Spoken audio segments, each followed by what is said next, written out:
que ayudar en esa partecita. Y otra cosa, si ustedes se dieron cuenta, hoy la lectura bíblica fue un poco larguita. Hoy digamos que vamos a hacer algo diferente. Hoy sí vamos a utilizar Biblia, hoy vamos a leer bastante la Biblia. Así que prepárense para los que tienen Biblia. Y los que no tienen, al de al ladito le van a ayudar. Precisamente cuando el hermano Juvenal me dijo que tuviera la predicación de este sábado, siempre está la preocupación y digo, bueno, ¿qué voy a predicar? ¿Qué voy a decir?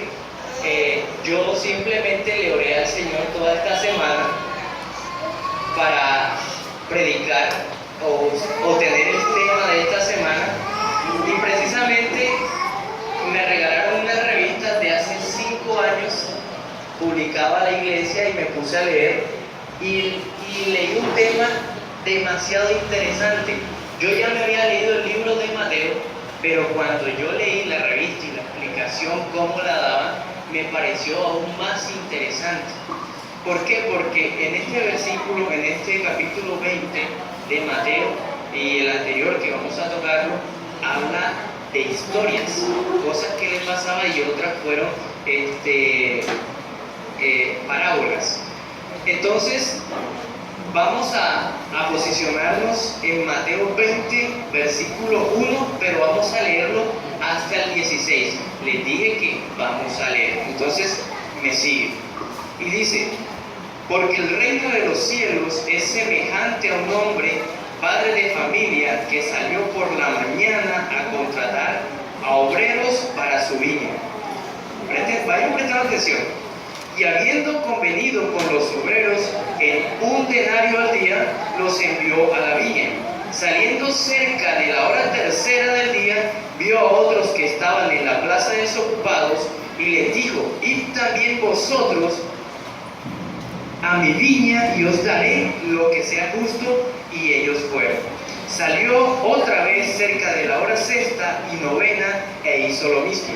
Y saliendo cerca de la hora 11, halló a otros que estaban desocupados, y les dijo: ¿por qué estáis aquí todo el día desocupados? Le dijeron: porque nadie nos ha contratado. Él les dijo: id también vosotros a la viña, y recibiréis lo que sea justo. Cuando llegó la noche, el señor de la viña dijo a su mayordomo: llama a los obreros y págales el jornal, comenzando desde los postreros hasta los primeros, o sea, de los últimos a los primeros.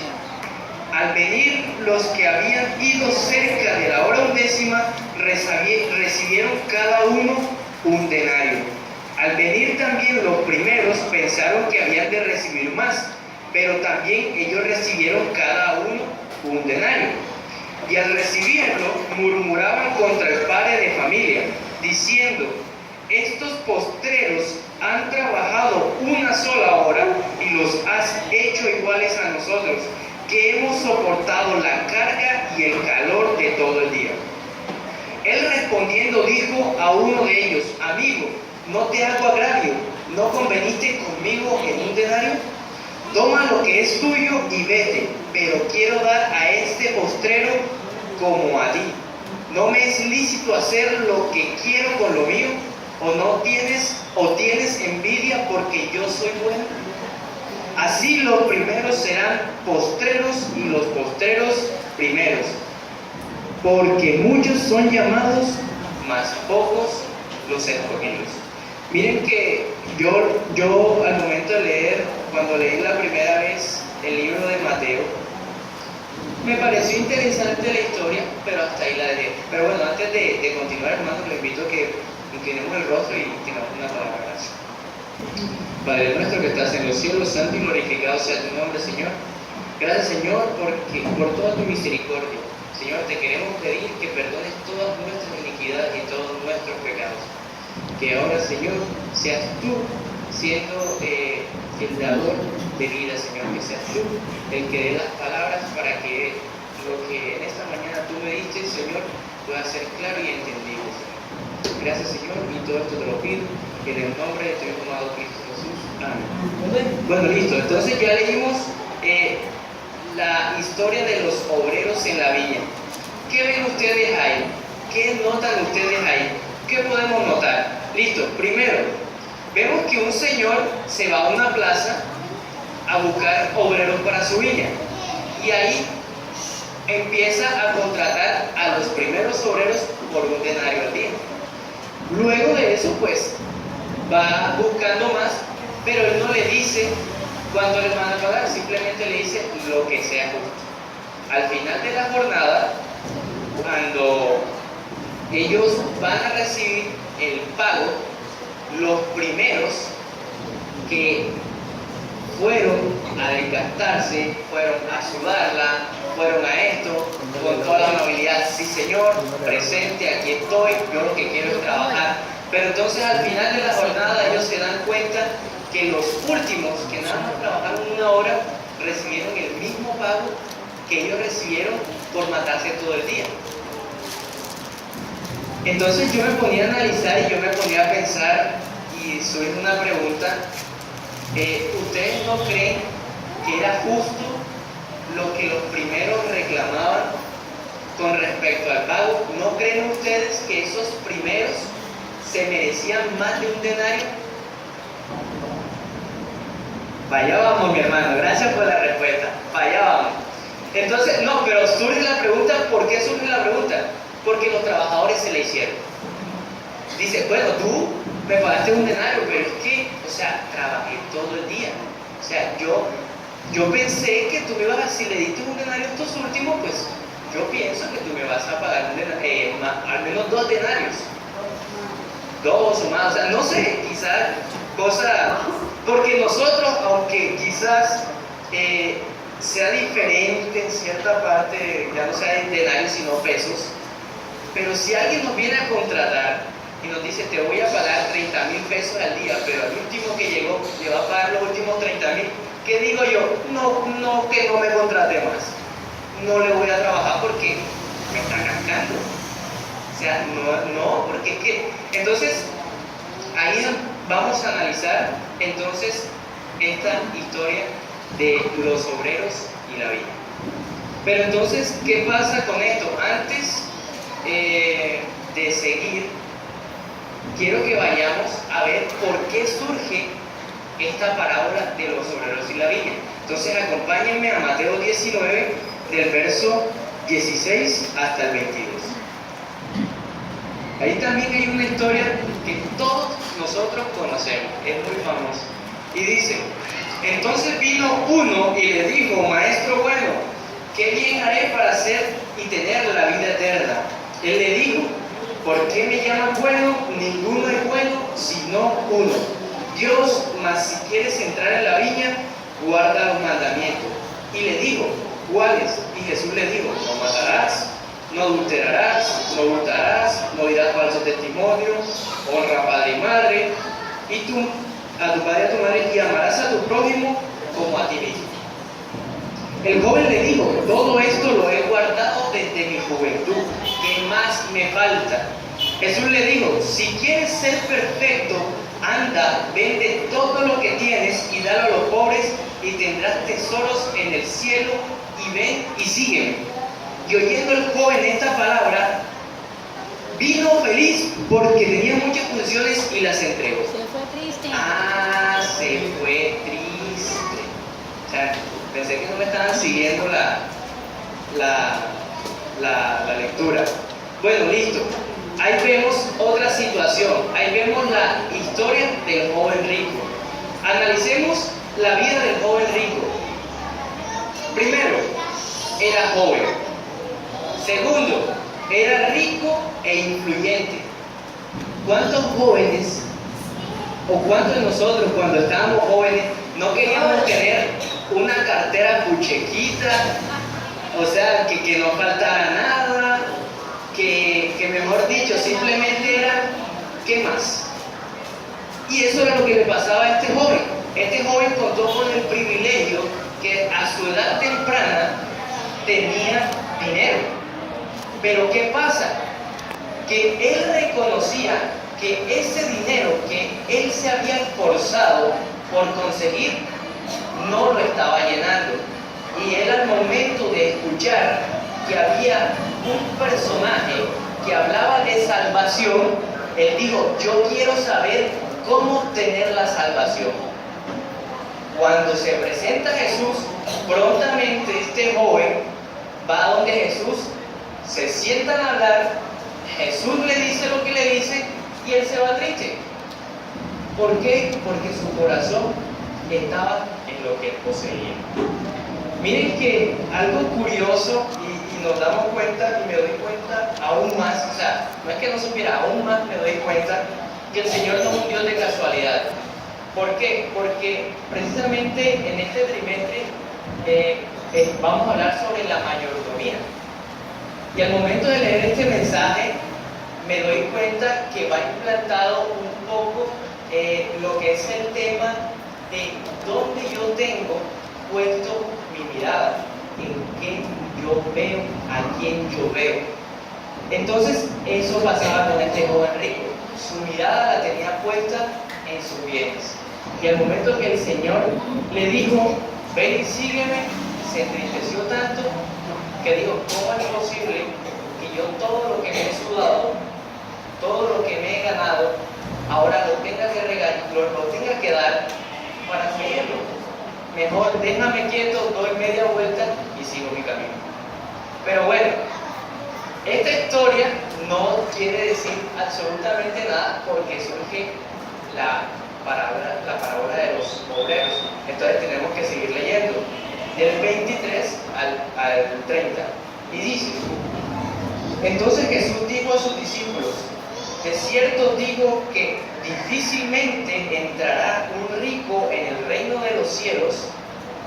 Otra vez os digo que es más fácil pasar a un camello por el ojo de una aguja que entrar un rico en el reino de Dios. Sus discípulos, oyendo esto, se asombraron en gran manera, diciendo: ¿quién pues podrá ser salvo? Y mirándolo, Jesús le dijo: para los hombres esto es imposible, mas para Dios todo es posible. Entonces, respondiendo Pedro, le dijo: he aquí, nosotros hemos dejado todo y hemos seguido, pues, ¿qué tendremos? Y Jesús le dijo: de cierto digo que en la regeneración, cuando el Hijo del Hombre se siente en el trono de su gloria, vosotros que me habéis seguido también os sentaréis sobre 12 tronos para juzgar las 12 tribus de Israel. Y cualquiera que haya dejado casa, a su hermano, su hermanas, o padre, o madre, o mujer, o hijos, o tierra, por mi nombre, recibirá 100 veces más y heredará la vida eterna. Pero muchos primeros serán postreros y los postreros serán los primeros. Aquí es donde surge la parábola de los obreros. Y más que todo en el verso 27 del capítulo 19 dice: entonces respondiendo Pedro le dijo: he aquí, nosotros hemos dejado todo y hemos seguido, ¿qué pues tendremos?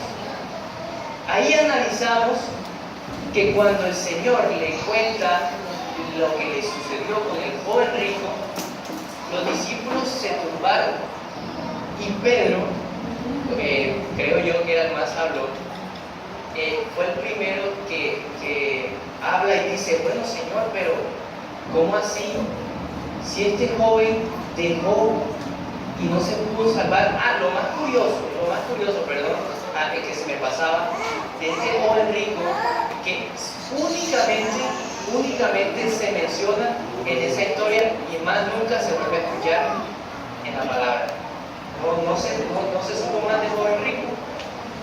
Entonces, al momento de ellos ver que este joven rico no recibió la salvación, ellos empiezan a preocuparse y empiezan a decirse: bueno, nosotros hemos dejado todo para seguirte, ¿qué pues tendremos?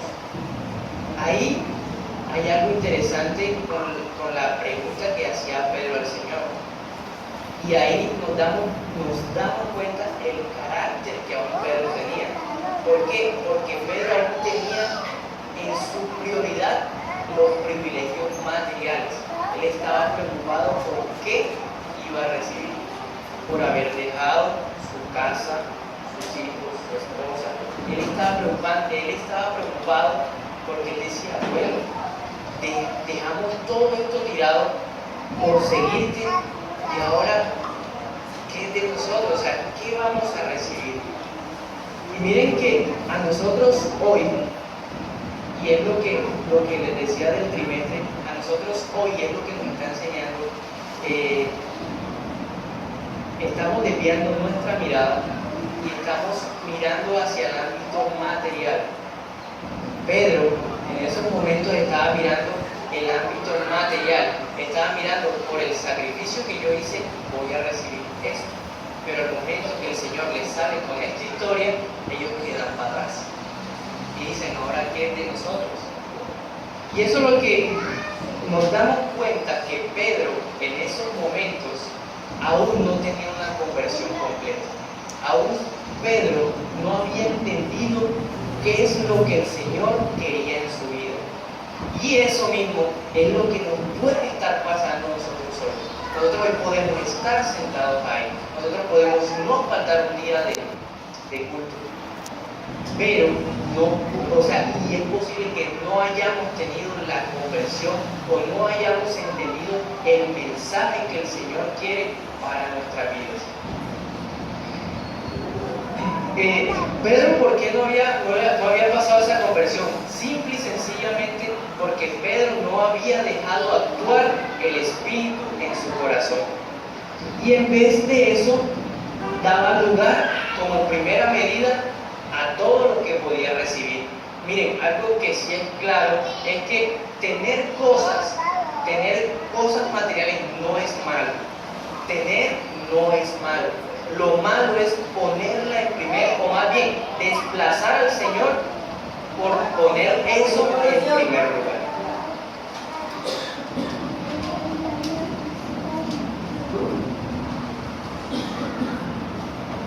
Miren que los discípulos, al momento de que Pedro habla, Pedro quizás cuando el Señor les habla, ellos se miran las caras y ellos dicen, ¿qué pues ahora de nosotros? Pedro le pregunta, ¿qué hacemos nosotros? Y miren que Jesús gentilmente le responde en los versos 28 y 29 a la pregunta de Pedro. Dice, y Jesús les dijo, de cierto digo que en la regeneración, cuando el Hijo del Hombre se siente en el trono de su gloria, vosotros que me habéis seguido para jugar a las 12 tribus de Israel, se sentarán en 12 tronos para jugar a las 12 tribus de Israel. Y cualquiera que haya dejado la casa, hermanos, hermanas, padre o madre, o mujeres, hijos o tierras, por mi nombre vendréis a recibir 100 veces más y heredará la vida eterna. Miren que aquí Pedro hace la pregunta y ahí mismo Jesús le responde, sí, es que ustedes van a recibir. Esto es lo que ustedes van a recibir. Aparte de lo material, Él les estaba brindando vida eterna. Y eso era lo que Él quería implantarle en su corazón. Que no todo en la vida era lo material, pero ¿de qué nos sirve tener el mundo completo, pero si perdemos nuestra vida? No nos sirve de nada. Y entonces, a pesar de que los discípulos habían caminado años con el Señor, aún no comprendían realmente lo que el Señor quería decirles. Esa preguntita que Pedro había hecho tenía una semillita negativa, y esa semillita negativa podía crecer si a sí mismo Pedro se lo permitía. Y esto mismo nos puede estar pasando a nosotros. ¿Por qué? Porque nosotros nos podemos gloriar al momento de decir, Señor, lo que pasa es que yo he dejado todo para seguirte. Y es posible que la arrogancia muestre su rostro incluso cuando trabajamos para la iglesia. Cuando nosotros nos gloriamos en los sacrificios que hacemos para el Señor, ahí estamos sembrando esa semillita negativa que el Señor no quiere, que el Señor no desea que germine. Y eso es lo que se quiere dar a entender. Entonces podríamos entender de la hora del servicio que prestamos, que podríamos darnos a entender que la obra que esos discípulos prestaban nos estaba pasando a nosotros hoy, y los discípulos no estaban exentos de esa misma situación. Lo mismo que pasaba con los discípulos hoy en día fácilmente nos pasa. Con la parábola, la historia del joven rico, el Señor quería mostrar dos motivos o dos ilustraciones del por qué Él se la dice. Primero, resulta que en esa época había una creencia que se decía que las personas más prósperas y más educadas eran las que tenían más oportunidades de salvación. Y como segunda medida, Él les quería dar a entender que Dios no mide nuestro servicio por el tiempo, el recurso que le dedicamos, sino la calidad, la disposición y la fidelidad con lo que lo hacemos. El joven rico toda su vida había guardado los mandamientos, toda su vida había guardado lo que sus padres le habían dicho y enseñado. Pero cuando el Señor se le presenta en esta situación, Él simplemente da la vuelta y se va. ¿Por qué? Porque su corazón no estaba en las cosas del Señor. Entonces ahí nos damos cuenta, el Señor no mide cuántos estudios bíblicos hoy estamos dando, sino la calidad del estudio bíblico. Leyendo en la revista, ahí decía, es posible que nosotros no sepamos dar un estudio bíblico, pero que es bueno que así sea, que nosotros le oremos al Señor para al menos formar amistad con esa persona. Y al momento de formar amistad con esa persona, reflejaremos el carácter de Cristo, y con solamente mostrar el carácter de Cristo, esa persona puede convertirse a su pies. Con solamente nuestro carácter, sin estudios bíblicos, simplemente porque somos cartas abiertas. ¿Sabemos? Entonces, y eso también debemos entenderlo nosotros. Dios no mide nuestro esfuerzo por el tiempo que le dedicamos. No, Señor, lo que pasa es que yo no fallo en un día de tu culto. ¿Cómo está tu corazón? ¿Cómo está tu disposición al momento de ir allá? ¿Cómo estás? Y eso es lo que el Señor quería darles a entender a sus discípulos. Porque el que mucho abarca, poco aprieta. Entonces ahora sí volvamos a la historia inicial de Mateo 20, 1 al 6. Vemos que primero surge la historia del joven rico, luego surge la pregunta de Pedro, surge la pregunta de Pedro, y ahora, después de la pregunta de Pedro, para que aclare un poco más la duda de Pedro, viene la parábola de los obreros. Entonces, recordemos que en esa parábola de los obreros, antiguamente, pero antes de entrar nuevamente, antiguamente los mercados de esa época, donde se realizaban asambleas públicas, eran lugares de reunión para el comercio y la discusión. Originalmente no tenían nada que ver con comprar o vender, sino que cuando un edificio era puesto a disposición para asuntos cívicos, se convertía en un lugar de comercio. Allí era donde los trabajadores se reunían temprano por la mañana para esperar que alguien los empleara y allí negociar el pago del día. O sea que en pocas palabras, está la estructura puesta en la plaza de mercado. Entonces yo sé que hay alguien que va a empezar a construir. Yo me parqueo en la mañana esperando al dueño de la obra para que cuando venga él me pregunte, ¿estás dispuesto a trabajar? Y yo le diga, sí señor. Y ahí empezaban a acordar un pago. Recordemos que este pago del señor de la viña era ordinario.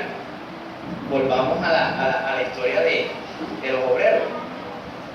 Sabemos que estos obreros fueron contratados, pero ¿qué pasa? Que el punto álgido o el punto de discusión fue el pago.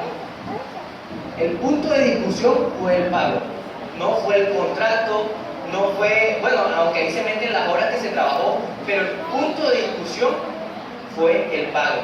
Ellos empezaron, cuando ellos se fueron a trabajar, ellos se dieron cuenta que el señor de la viña salía entraba. Salía, entraba. Salía a la hora tercera, salía a la hora sexta, salía a la hora novena y hasta llegó a la hora undécima. Que eso respectivamente eran 9 de la mañana, 12 del día y 3 de la tarde. Hora undécima, no sé si pueden ser 5 de la tarde, no sé, para las 6, que también ahí se regían el horario de acá. Entonces, listo. Esos trabajadores se dan cuenta que el patrón sigue trayendo trabajadores, pero ellos no prestan atención, simplemente, bueno, el señor de la viña necesita más trabajadores y trabaja más. Pero entonces al momento del pago, el señor de la viña le dice al mayordomo: ahora págales del último hacia el primero. Empieza a pagarles al último y le da un denario. Cuando llega el primero, también le da un denario. Y estos que les dan un denario empiezan y dicen a murmurar, empiezan a hablar: ¿cómo es posible que yo, habiendo trabajado todo el día, me van a pagar lo mismo que los que trabajaron una sola hora?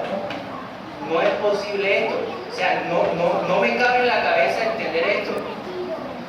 Entonces el señor de la viña viene y les toca recordar el contrato y les dice: yo no acordé contigo por un denario y no acordé con ellos lo que era justo. ¿No crees que yo puedo hacer con lo mío lo que yo quiero? Él podía darle 2 denarios si quería, él podía, pero les dio lo mismo.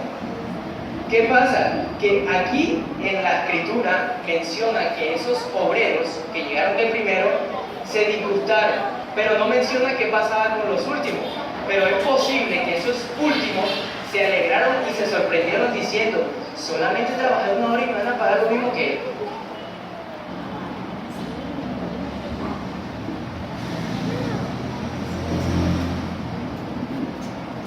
Entonces ahí vemos que cuando pasa esto, el Señor viene simplemente y recuerda cómo fue los acuerdos del contrato. Él simplemente dice: ¿cuánto acordamos? No, Señor, por un denario. ¿Y entonces qué reclamas? No, pero es que, ¿cuánto acordamos? Pero es que, ¿cuánto acordamos?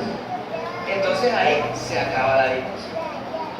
Mira, de esta dirección se pueden extraer muchas lecciones.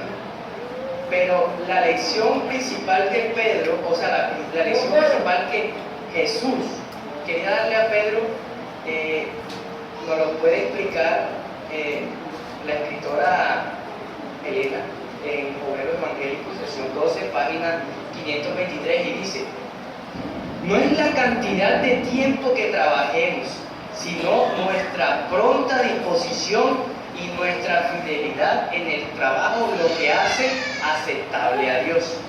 En todos nuestros servicios se requiere una entrega completa del yo. El deber más humilde, hecho con sinceridad y olvido de sí mismo, es más agradable que el mayor trabajo cuando se está echando a perder por engrandecimiento propio. Él mira para ver cuánto del Espíritu de Cristo abrigamos y cuánta de la semejanza de Cristo revela nuestra obra. Él considera mayores el amor y la fidelidad con que trabajamos que con la cantidad que efectuamos. Claro. Él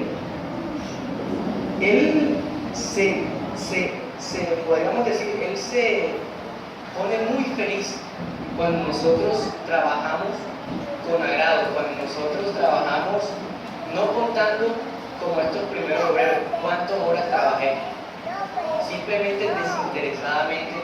El Señor ve eso con mucho agrado. Aquí la cuestión no era de cuánto vayamos a obtener, sino de cuánto nosotros estamos dispuestos a dar. Dígame, hermano.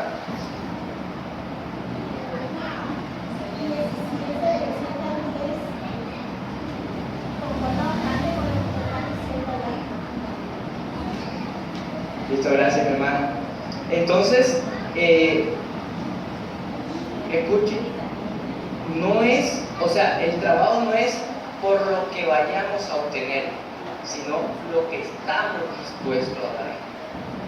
Y asimismo, cuando trabajamos desinteresadamente para la causa del Señor, ahí estaremos obteniendo la vida eterna. Amén. Nadie. ¿Va a decirme algo, hermana?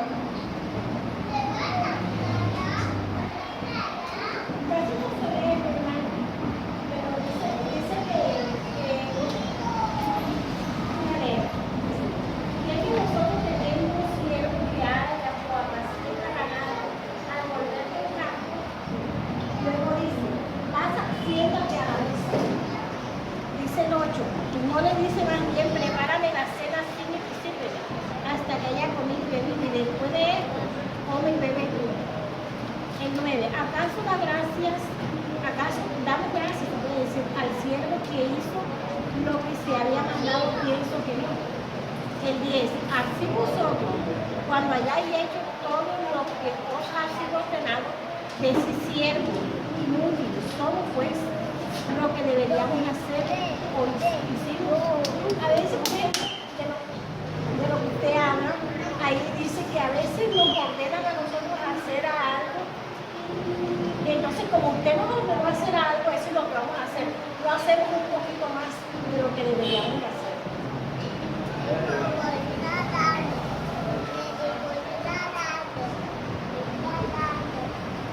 No lo partí. ¿Qué hago? No, listo, gracias, hermanita. Entonces, miren que a mí me inquietó mucho este tema, porque a veces, quizás, en ciertos momentos, uno ha pensado así, uno quizás ha trabajado para el Señor, buscando qué obtener, qué recibir. Pero lo que nos dice en Mateo 6:33, dice, buscar primeramente el reino de Dios y su justicia, y lo demás será añadido. Él nunca dice, busca primero lo material y después ven yo. ¿O sí? No. Entonces dice, nadie puede ganarse el derecho al cielo. Es solamente gracia de Dios. Y quien lo determina es el Señor. Y Él dice, eso es lo justo. Diga, hermana.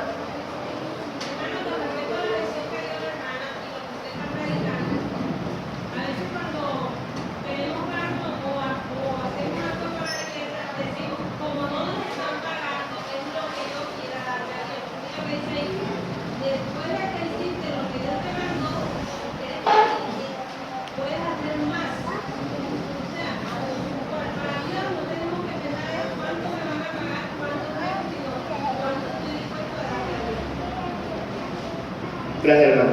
Dice, aquí podemos ver también en esta parábola